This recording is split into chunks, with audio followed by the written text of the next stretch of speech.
Inilah Kampung Pulekan RW 1 yang menghubungkan ke Kampung Tegalwaru, Desa Tegalwaru, Kecamatan Ciampea. Lokasi ini telah selesai pengaspalan dengan anggaran program Samisade. 40% pencairan tahap kedua bantuan keuangan infrastruktur program Samisade telah dimanfaatkan oleh Pemdas Tegalwaru guna melanjutkan pengerjaan infrastruktur jalan.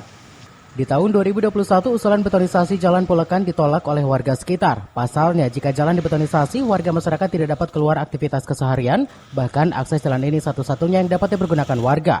Apalagi jalan di beton harus ditutup total.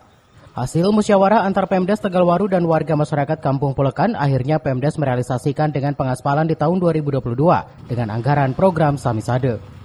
Bu, alasannya untuk diaspal kenapa, Bu? Ya, pertama gini, kita juga sempat sebelum dilaksanakan, awalnya memang mau dibeton, Pak.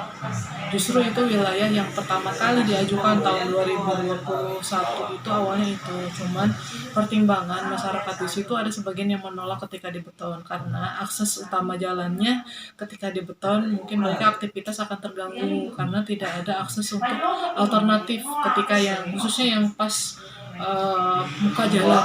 Jadi akhirnya alternatif di aspal itu diambil karena kalau misalkan sistem beton alternatif jalannya agak susah untuk sebagian besar warga yang beraktivitas di situ. Meskipun sudah 90% pengaspalan di Kampung Pulekan hingga Kampung Tegalwaru dan intensitas hujan sangat tinggi membuat jalan dan aspal terbawa arus air hujan dan akan diperbaiki kembali secepatnya oleh Pemdas Tegalwaru. Dari Ciampea, Kabupaten Bogor, Iman Abdurrahman melaporkan.